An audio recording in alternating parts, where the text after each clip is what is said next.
রামিসা, তাকে যে হত্যা করা হলো, গতকালকে আমাদের প্রধানমন্ত্রী সেখানে গেছে না, স্বরাষ্ট্রমন্ত্রী সেখানে গেছে না, তো তারা তো এই কথাটা বললেন যে আপনি বিচার পাবেন, নিশ্চিত থাকুন। কিন্তু কবে পাবো? আমি মরার পরে বিচার পেয়ে লাভ আছে নি? এই যে রামিসা দর্শিত হয়েছে, এটাই কি জীবনে প্রথম বাংলাদেশে করছে? এর চাইতে আরো ঘটনা হাজার হাজার আছে নাকি নাই? বিচার হইতে দেখছেন?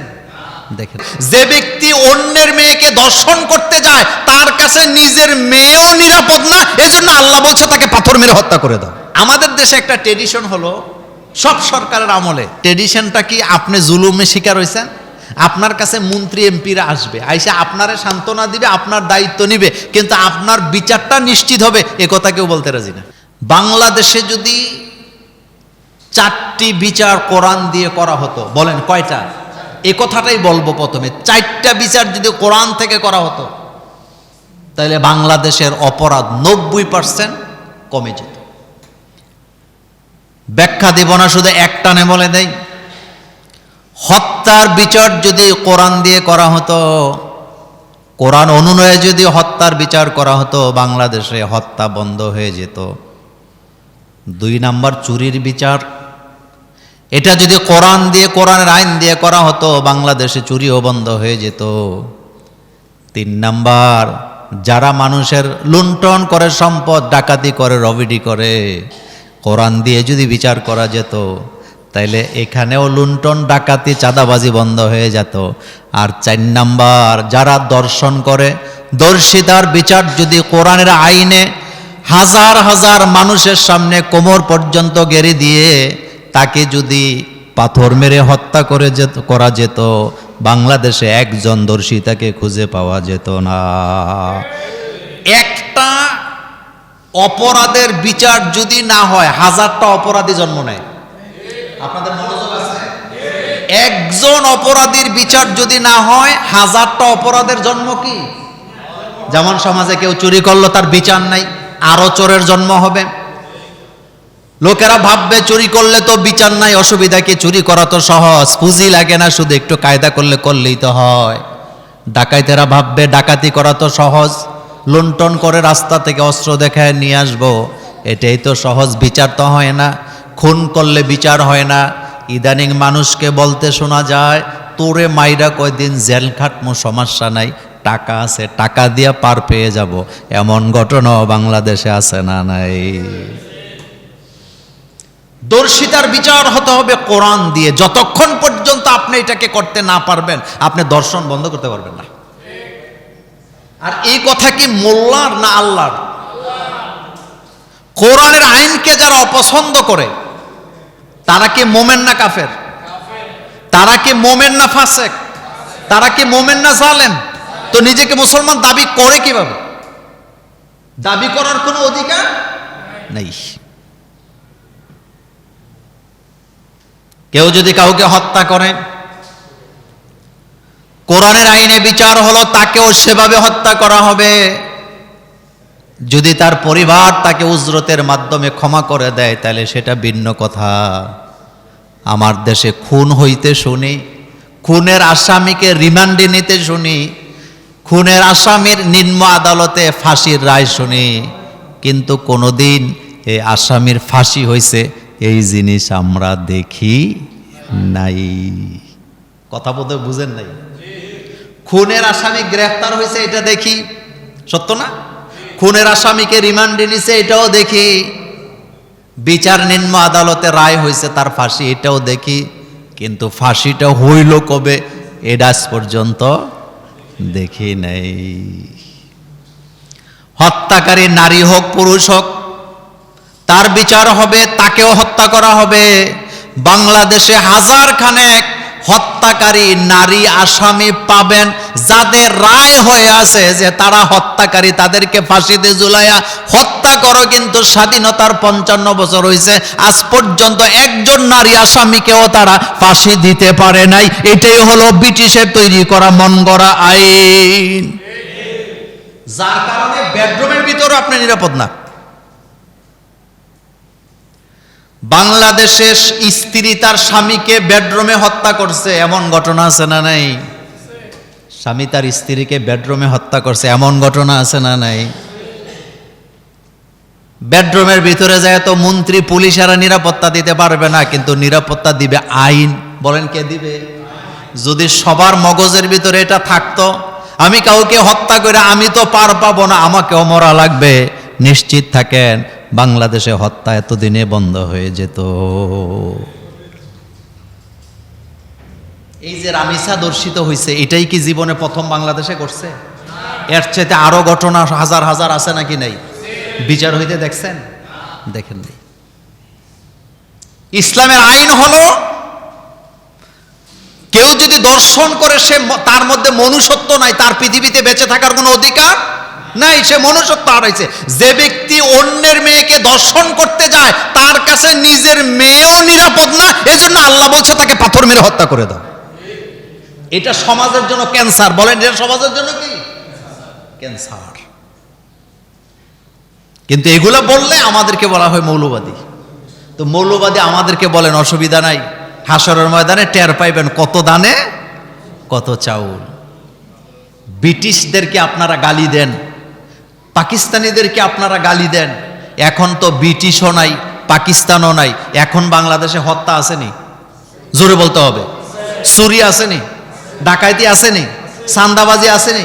দর্শন আসেনি? করে কারা? কোন দেশের লোকেরা করে?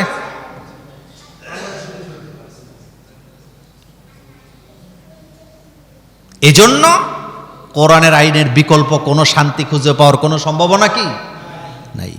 রাসূল করিম সাল্লাল্লাহু আলাইহি ওয়াসাল্লাম, মাঝে মধ্যে বলি, রাসূলের চেয়ে বড় দোয়াগির আর কেউ আছে নাকি? রাসূল সাল্লাল্লাহু আলাইহি ওয়াসাল্লাম হ্যাঁ বললে জায়েজ হয়, না বললে হারাম হয়। চিন্তা করেন তো, রাসূলের চাইতে বড় দোয়াগির আর কেউ নাই। আমি দোয়া করলে কবুল হবে কিনা গ্যারান্টি নাই, আপনি দোয়া করলে কবুল হবে কিনা গ্যারান্টি নেই, কিন্তু রাসূলুল্লাহর দোয়া তো ডাইরেক্ট কবুল হয়।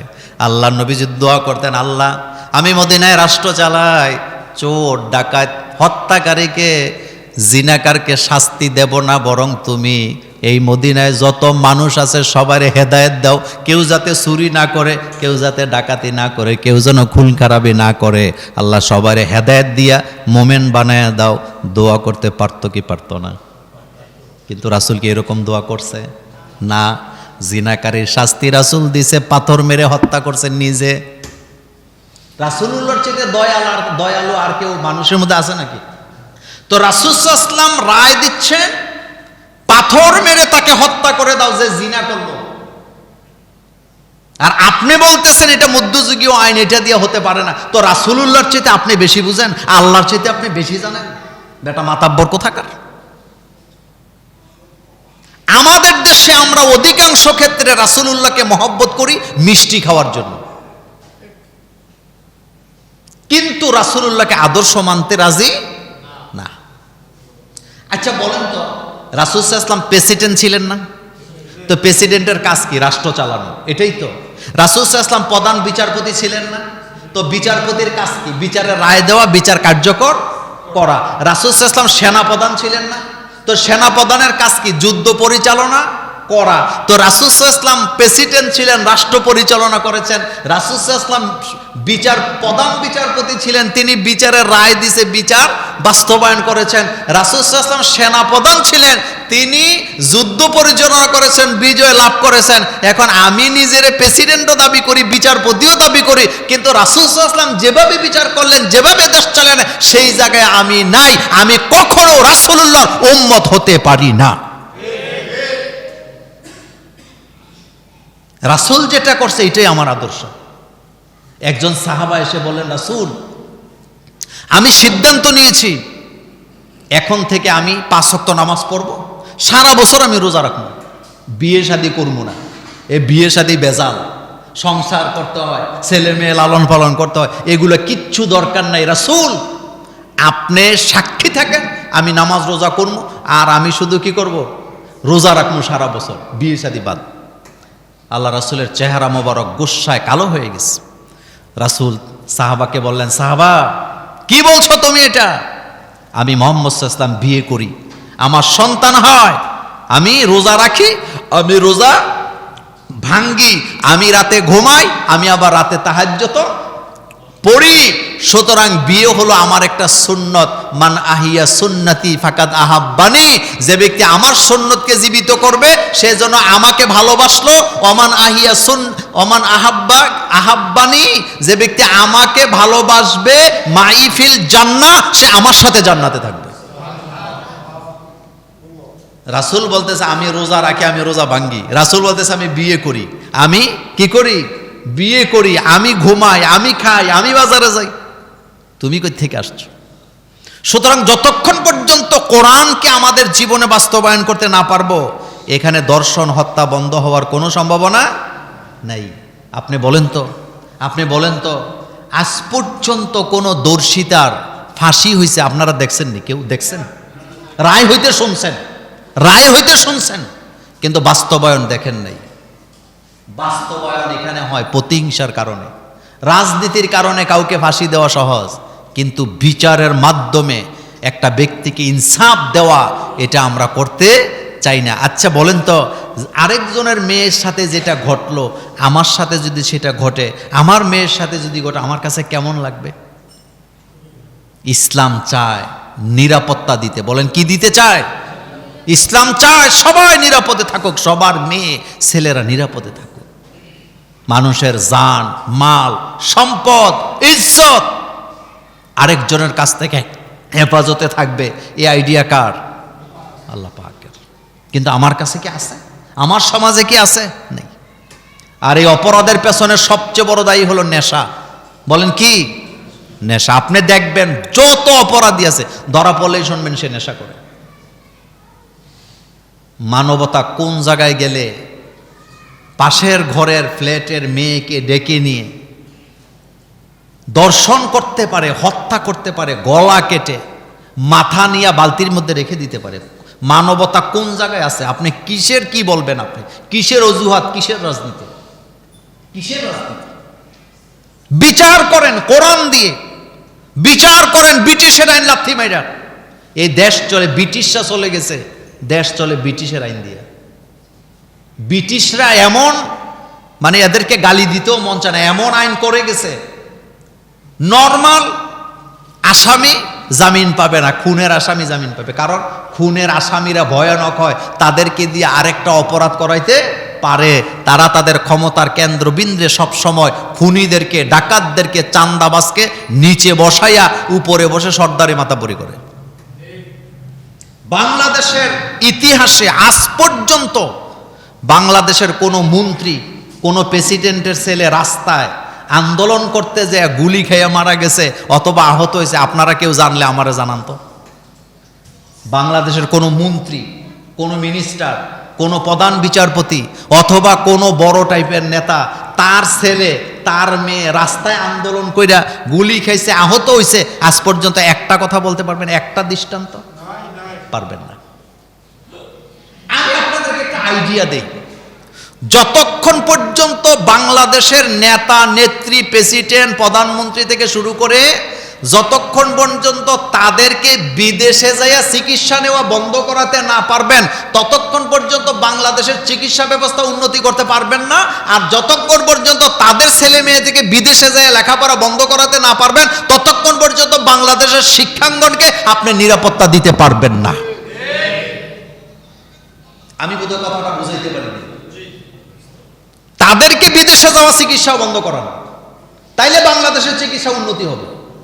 ওনাদের টাকা আছে, ক্ষমতা আছে, সুযোগ আছে, অসুস্থ হইলে বিদেশে চলে যায়, তবে এটা বাংলাদেশের চিকিৎসা উন্নত করে এখানে চিকিৎসা নাও, কিন্তু নিবে না। যতক্ষণ পর্যন্ত বাইরে সুযোগ, ততক্ষণ পর্যন্ত এখানে চিকিৎসার উন্নতি হওয়ার কোনো সম্ভাবনা কি? সেম কন্ডিশনে তাদের ছেলে মেয়েকে যতক্ষণ পর্যন্ত বিদেশে লেখাপড়া বন্ধ করাইতে না পারবেন, ততক্ষণ পর্যন্ত আপনি এখানের শিক্ষাঙ্গন নিরাপত্তা আপনি দিতে পারবেন না। আপনি দেখবেন নেতার ছেলে হঠাৎ হাজির, নেতা বুড়ো হয়ে গেছে অথবা মরে গেছে, হঠাৎ ওনার ছেলে হাজির। কোথায় আসিল?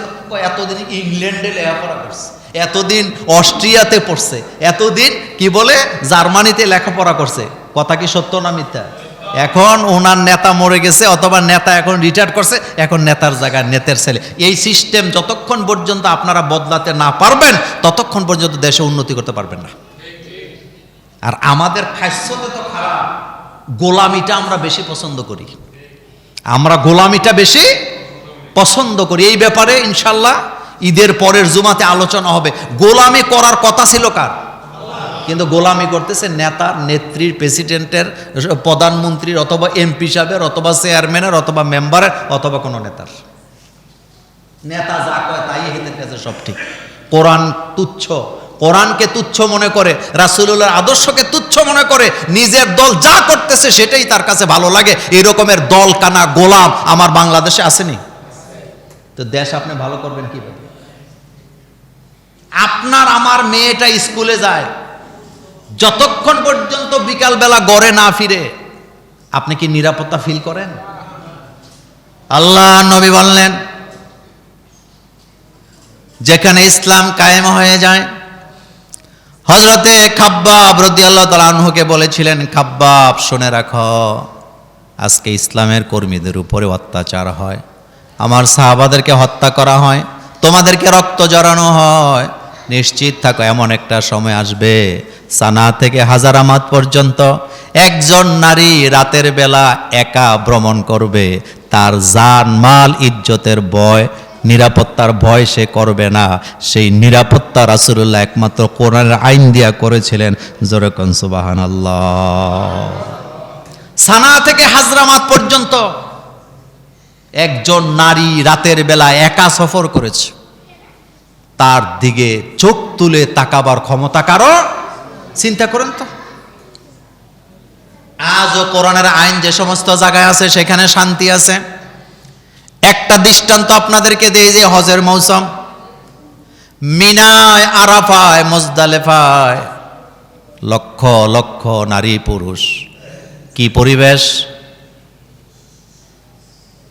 রাতের মতো নিকোষ কালো অন্ধকারের চামড়াওয়ালা মানুষও সেখানে আছে, আবার চাঁদের চাইতে সুন্দরী রমণী নারীরাও সেখানে আছে। মিনায়, মুজদালেফায়, আরাফায়, মিনা অথবা আরাফাতটা বাদই দিলাম, মুজদালেফার কথা চিন্তা করেন। রাতের বেলা খোলা মাঠে 40 লক্ষ নারী পুরুষ একসাথে, সামিয়ানা নাই, আছে সামিয়ানা নাই, তাবু নাই, সারা রাত নারী পুরুষেরা একই মাঠের মধ্যে কাটাইলো। আজকে 1400 বছর হয়ে গেছে, 1400 বছরের ভিতরে একটা দৃষ্টান্ত কেউ দিতে পারবে না একজন নারীর ওন্না ধরে আরেকজন টান দিছে, এমন দৃষ্টান্ত কেউ দিতে পারবে না। এটার নাম ইসলাম। বলেন এটার নাম কি? এইটা ইসলাম, এটা শান্তি। মুজদালেফায় খোলা আকাশের নিচে 30-40 লক্ষ নারী পুরুষ সারা রাত কাটায়, কেউ কারো দিকে তাকায় না, কেউ কারো কাপড় চোপড়ের দিকে তাকায় না, কেউ কোন নারীর ওন্না ধরে টান দিছে অথবা একজন নারীকে একবার দেখার পর খায়েশার নজরে আরেকবার তাকাইছে, একটা দৃষ্টান্ত কেউ দিতে পারবে না। রাতের বেলা খোলা মাঠ, কেউ কাউকে চিনে না। আমি নিজে দেখেছি এই দৃশ্যগুলা। একসাথে হজ করতেছে, তাওয়াফ করতেছে, মিনায় যাচ্ছে, মুজদালেফায় যাচ্ছে, হাজার হাজার মানুষ, এত ভিড়, ইচ্ছা করে কেউ কারোর একটা ধাক্কাও দেয় না। আবার দেখতাম মাঝে মধ্যে জামারায় যখন পাথর মারতে যায়, প্রত্যেক হাজি একজন আরেকজনকে সাহায্য করে, কেউ কাউকে ইচ্ছা করে একটা ধাক্কাও দেয় না। গায়ে ধাক্কা লাগলেও আরেকবার বলে না যে ধাক্কা দিলা কেন। সুবহানাল্লাহ বলবেন না? এটাই তো ইসলাম। বলেন এটা কি ইসলাম? এজন্য আপনি আমি যদি নিরাপত্তা পেতে চাই, ইসলামের আইনের বিকল্প কিছু নাই, ইসলাম লাগবে, কোরআন লাগবে। কোরআন ছাড়া শান্তি পাওয়া যাবে না। আল্লাহ পাক বলছেন হুদাল্লিন নাস, কোরআন আমি দিয়েছি মানুষের হেদায়েতের জন্য। হেদায়েত পাইতে হলে কোরআন লাগবে।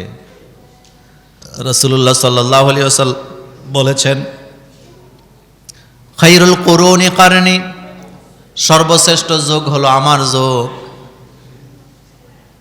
কারণ আমার যুগে কোরআন আছে, কোরআনের শাসন আছে। এখনো যদি আমরা কোরআনের শাসনে ফিরে যেতে পারতাম, আমার দেশের মেয়েগুলো দর্শিত হওয়ার কোনো সম্ভাবনা ছিল না। বিচার তো পাইতো, বিচার পাইতো। বিচারহীনতায় সমাজ টিকে না, বিচারহীনতায় পরিবারও টিকে না, বিচারহীনতায় রাষ্ট্র টিকে না। বিচার লাগবে। আর বিচার ব্যবস্থাটার আইডিয়াটা কে দিছিলেন? আল্লাহ পাক। ইনসাফ, ইনসাফ করতে বলেছেন আল্লাহ পাক। বিচার ব্যবস্থা একটা দৃষ্টান্ত দেই। আল্লাহ পাক বলছে, তুমি যদি যখন সাক্ষী দিতে দাঁড়াও আদালতে, তুমি যখন আদালতে সাক্ষী দিতে দাঁড়াও, সাক্ষীটা যদি তোমার ছেলের বিরুদ্ধে যায়, তোমার রক্তের লোকের বিরুদ্ধে যায়, অথবা তোমার নফসের বিরুদ্ধেও যদি যায়, তবুও তুমি আদালতে দাঁড়াইয়া সত্য কথা বলবা, মিথ্যা কথা বলা যাবে না। হযরত ওমর রাদিয়াল্লাহু তাআলা আনহু প্রেসিডেন্ট ছিলেন, আর তার ছেলেরা তারে মানে জমের মতো ভয় পাইত, কারণ তিনি ছেলের সাথে আপোষ করে নাই। আর আমার দেশে যারা ক্ষমতায় থাকে তাদের ছেলেরা হইল সবচেয়ে বেশি কি পাওয়ারফুল। এখানেই তো ঠিক নেই, এখানেই ঠিক নেই। আমি মাঝে মধ্যে বলি যে আপনারা মনে করেন একটা যুগের পরে আরেকটা যুগ আসলে ভালো হবে, আসলে ভালো হবে না। কারণ হেদায়েত আর গোমরা দুইটা একসাথে চলে। যে প্রতি যুগে যুগে, যেই যুগে মুসা থাকে সেই যুগে ফেরাউন থাকে, যেই যুগে নমরুদ থাকে সেই যুগে ইব্রাহিম থাকে, যেই যুগে রাসূল সাল্লাল্লাহু আলাইহি ওয়াসাল্লাম থাকে সেই যুগে আবু জাহিল থাকে। এটাই তো। এখনো বাংলাদেশে, সারা পৃথিবীতে ভালো মানুষ যেমন আছে, খারাপ মানুষও কি যুগে যুগে থাকবে। কিন্তু বিচারের নিশ্চয়তা দিতে হবে। অপরাধ করলে বিচার হবে, অপরাধ করলে পার পাওয়া যাবে না। এটা যতক্ষণ পর্যন্ত প্রমাণ করতে না পারবেন, ততক্ষণ পর্যন্ত এখানে ইসলাম কি বলে, ইনসাফ কায়েম করতে আপনি পারবেন না, আপনি একটা রাষ্ট্রকে টিকাতে পারবেন না।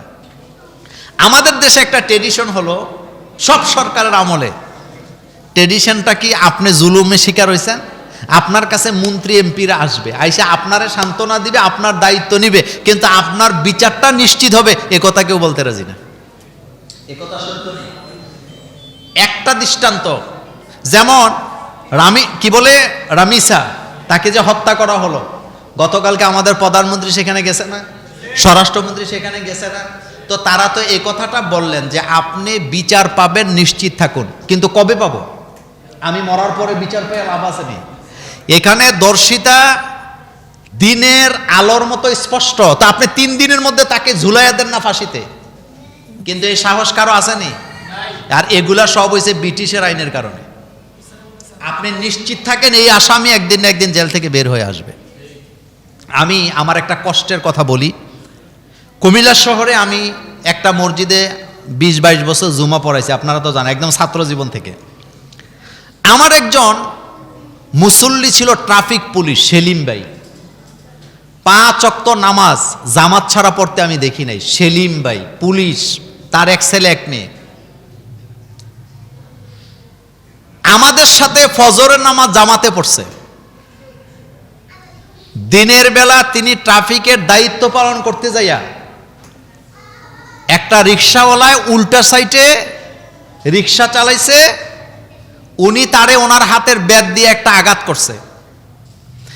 এই ট্রাফিক এই রিক্সাওয়ালা যাইয়া নিউ মার্কেটের ভিতর থেকে একটা ছুরি আনছে, আইনা আমাদের এই সেলিম ভাইকে পেছন থেকে আক্রমণ করে গলার মধ্যে 2টা গাই দিছে। 19 জায়গায় মরে গেছে। নাম কি বললাম লোকটা? বাড়ি নোয়াখালী, এক ছেলে এক মেয়ে। ছেলেটা এখন আবার পুলিশে চাকরি করে। আমার ওনার মতো ভদ্র পুলিশ ভদ্র আছে, ওনার মতো ভদ্র আমি কম দেখছি। কোনো মাসে উনি হাওলাত করা ছাড়া চলতে পারতেন না। এই টাইপের মানুষ। কথা কি বুঝেন? কি ছাড়া চলতে পারতো না? প্রতি মাসে 20 তারিখের পরে উনি হাওলাত করে চলতে হইতো, কারণ উনি টাকা দিয়ে চলতে পারতো না। ভাড়া দিয়ে উনি যেটা বেতন পাইতেন এর বাইরে উনি কোনো টাকা পয়সা খাইতেন না। আমি নিজে সাক্ষী, আমার মুসল্লি ছিল, এবং 1 দিন 2 দিন না, আমার পেছনে উনি 7 বছর নামাজ পড়ছে। কয় বছর? যখন খবর পাইলাম দৌড়ে গেছি, কুমিল্লা মেডিকেল কলেজে যায় দেখি নিথর দেহ পড়ে আছে, মরা মানুষ, শরীর সাদা হয়ে গেছে, এমনি ধপধপে সাদা লম্বা মানুষ ছিল। হত্যা করলো দিনের আলোতে। বিচার কি হয়েছে জানেন? 9 বছর পরে ওই আসামি বের হয়ে গেছে। কথা মতো বুঝলেন নাই? কয় বছর পরে? এই হলো বাংলাদেশের বিচার ব্যবস্থা। এটা আমি মোল্লা নাজিম সাক্ষী দিলাম, আমার জানা কথা বললাম। আপনি ডকুমেন্ট চাইলে এখন যায় আপনি কালকে যায় জানতে পারবেন ঘটনাটা কি। হয়তো আপনারা অনেকে পত্রপত্রিকায় দেখছো না, একটা মানুষকে দিনের বেলা হত্যা করলো দায়িত্ব পালনরত অবস্থায়, তাও সরকারি কাজে, রাষ্ট্রীয় কাজে সে দায়িত্ব পালন করছেন। খুনের আসামি 8 বছর পরে সে বেরিয়ে গেছে, তারা খালাস দিয়েছে। আপনি বলেন তো 8 বছর পরে সে খালাস হয়ে, তার তো ফাঁসি হওয়ার কথা ছিল, হয় নাই। এক একটা অপরাধ যখন বিচার হয় না, আরো অনেকগুলো অপরাধের কি দেয়? জন্ম দেয়। এই অবস্থার মধ্যে আমরা পড়ে আছি। ব্রিটিশরা চলে গেছে, তাদের ভাইরাস, তাদের আইন আমাদের কান্দের মধ্যে চড়ায় দিয়ে গেছে। যারা ল পড়ে আপনি তাদের সাথে আলাপ করবেন, তারা কিন্তু ইসলামিক ল পড়ে। প্রত্যেকটা অ্যাডভোকেট আপনি খবর নেন, তাদের সিলেবাসে ইসলামিক আইনও আছে, তারপরে পাশ্চাত্যের আইনও কি, কিন্তু মানতে গেলে তখন মানতে হয় কোনটা? ওই পাশ্চাত্যের আইন। কি ইসলামের আইনের কোনো ভ্যালু কি নেই? ইসলামিক পারিবারিক আইন, ইসলামিক ফৌজদারি আইন, দ্বন্দ্ববিধি আইন তারা বস্তার বস্তা পড়ে, পরীক্ষাও দেয়, কিন্তু যখন প্র্যাকটিস করতে যায় সবচেয়ে খারাপ যেই জায়গাটাতে লাগে, এই যে রামিসাকে দর্শন করলো, দর্শিতা অ্যারেস্ট হইল, সারা দুনিয়া কষ্ট পাইল। আপনারা কষ্ট পাইছেন না? কিন্তু আপনি নিশ্চিত থাকেন এই আসামির পক্ষেও অ্যাডভোকেট দাঁড়াবে। কথা কর না কেন? দাঁড়াবে কিনা? কি রাষ্ট্র, কি বিচার, কি বিচার! আবার আমরা যখন এই কথাগুলি বলি তখন কিছু জালেম গাও জ্বলে তাদের। তো তোর গাও জ্বলে কেন? রামিসাকে যে দর্শন করছে তার পক্ষে তো বাংলাদেশের মতো একটা দেশে তার পক্ষে দাঁড়াবার মতো অ্যাডভোকেট তো খুঁজে পাওয়ার কথা ছিল না, কিন্তু দাঁড়াবে। কিন্তু তা আপনি বিচার পাইবেন কি? এবং তার অ্যাডভোকেট দাঁড়াইয়া কি বলবে জানেন? আমার আসামি নির্দোষ, মাতাল অবস্থায় আছিল। বাটপাড়িরা জায়গা পাও না। এভাবেই চলছে দুনিয়া, এভাবে চলছে দুনিয়া। নিশ্চিত থাকেন যতক্ষণ পর্যন্ত এখানে ইসলামকে আপনি স্টাবলিশ করতে না পারবেন, আপনি এখানে আপনার ছেলেকে, আপনার মেয়েকে, আপনার রাষ্ট্রকে, আপনার সম্পদ, আপনার জান, আপনার মালের কোনো নিরাপত্তা পাওয়ার সম্ভাবনা নেই। আল্লাহ রাব্বুল আলামিন আমাদের সকলকে ইসলাম বুঝার তৌফিক দান করুক, আমরা বলি আমিন। আমরা যেন আমাদের ছেলে মেয়েগুলাকে এমন একটা সমাজে রেখে যেতে পারি যেখানে তারা নিরাপদে অন্তত থাকতে পারবে। আমরা পৃথিবীর সব দেশ যায় আগাইয়া, আমরা যাই ফিচ্চাইয়া। কথা সত্য নেই? ভূত গল্পের মধ্যে শুনছি, ভূতের পা নাকি পিছের দিকে ভাঁজ করা থাকে, সামনের দিকে যায় না। হ্যাঁ, কোন দিকে যায়? পিছনের দিকে চলে যায়। সেম কন্ডিশন আমাদের। আমরা জাতি হিসাবে খালি পিছের দিকে যাই, আমরা সামনের দিকে যেতে চাই না। আমি মাঝে মধ্যে বলি, আমি ভুটান সফরে কয়েকদিন ছিলাম। ভুটান একটা বৌদ্ধিস্ট রাষ্ট্র। যতদিন ছিলাম আমার সবচেয়ে আশ্চর্যজনক কথা এটা, কোনো একটা মানুষকে রাস্তায়, ঘাটে, বাজারে আমি একটা সিগারেট খেতে দেখি না, একটাও না, একটাও না। যে ড্রাইভার আমাদেরকে নিয়ে ঘুরতেন, এক ড্রাইভার দিয়ে মানে সফর শেষ করছে। ড্রাইভার নাম ছিল সিরিং, তাদের নাম আর কি। তো তাকে আমরা জিজ্ঞেস করেছিলাম, তোমাদের দেশে কি কেউ সিগারেট খায় না? সে বলছে, স্যার আমাদের দেশের লোকেও সিগারেট খায়, তবে এটা গোপনে লুকায় লুকায় খায়, রাস্তায়, ঘাটে, বাজারে, হাটে, স্কুলে খায় না। আর আমার দেশে মানে হোটেলের বাবুর্চি, নামাজি হোক বেনামাজি হোক, মুসলমানের জন্য খাদ্য রান্না করতেছে, তার এক হাতে থাকে সিগারেট আর এক হাতে থাকে মুসল্লার বাড়ি। কথা কন না কেন? কেউ একটা সিগারেট খাইতেছে সাবের বাজার দ্বারে, আপনি তারে বাধা দিতে পারবেন? 14 জনে আইয়া কব, এই মিয়া সিগারেট খায়, তোমার সমস্যা কি?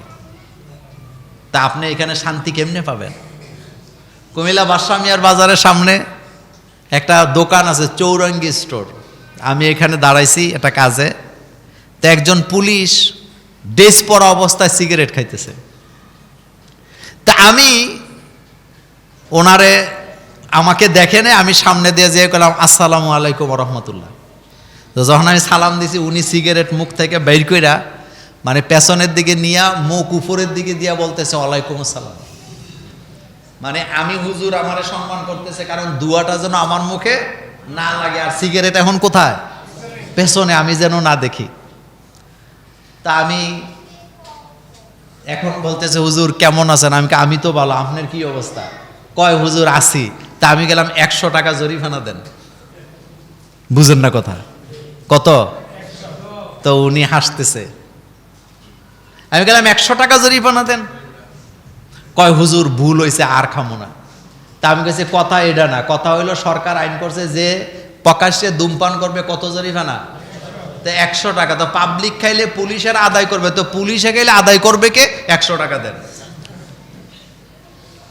পুলিশের ব্যানে বৈশা, পুলিশের ড্রেস পরা অবস্থায়, ডিউটির অপরত অবস্থায়, অথবা থানায় বসে চেয়ারে সিগারেট খায়, ধূমপান করে, এরকমের সংখ্যাটা বাংলাদেশে কম না বেশি?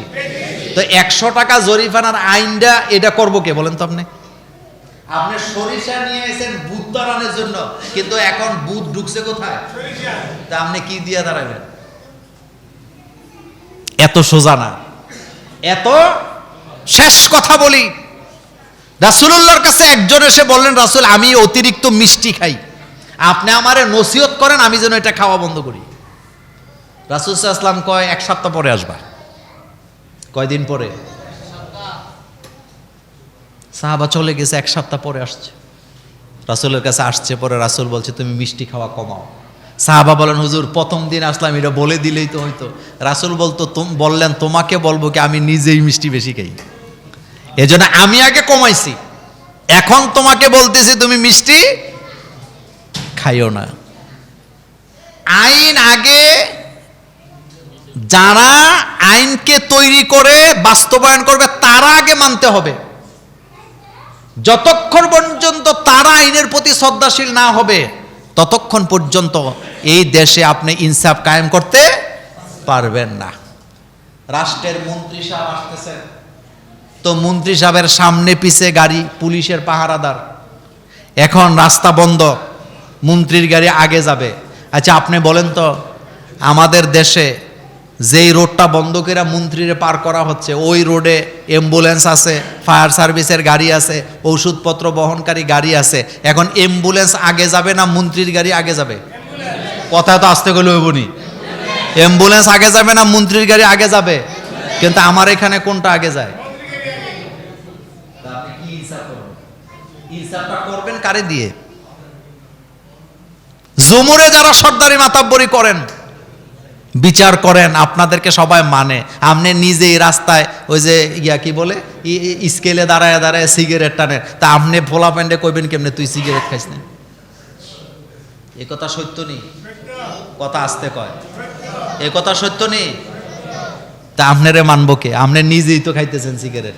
যে বাপ নিজে সিগারেট খায়, সে কি তার ছেলেরে বলতে পারবে যে আব্বা সিগারেট খাইও না? ছেলে গো আপনি নিজেই তো সিগারেট খান। কথা সত্য না মিথ্যা? অর্থাৎ আপনাদেরকে দিয়ে বুঝাইলাম, আপনারাই করেন এটা বলি নাই, আপনারাই করেন এটা বুঝাই নাই, বুঝাইলাম। আপনি নিজে যদি না মানেন আরেকজনকে নসিহত করবেন কেমনে? বাংলাদেশের পুলিশ যদি গোশ না খাইতো, গোশ বন্ধ হইতো নেই? বন্ধ হয়ে যেত। পুলিশ গোশ না খাইলে 100% গোশ বন্ধ হয়ে যেত। পুলিশ গোশ খায় বলে বন্ধ হচ্ছে। তো বিচার কে করব? যাই হোক, আমরা সামনে আমাদের ঈদ, ইনশাআল্লাহ আমাদের ঈদ যেন আল্লাহ কবুল করেন।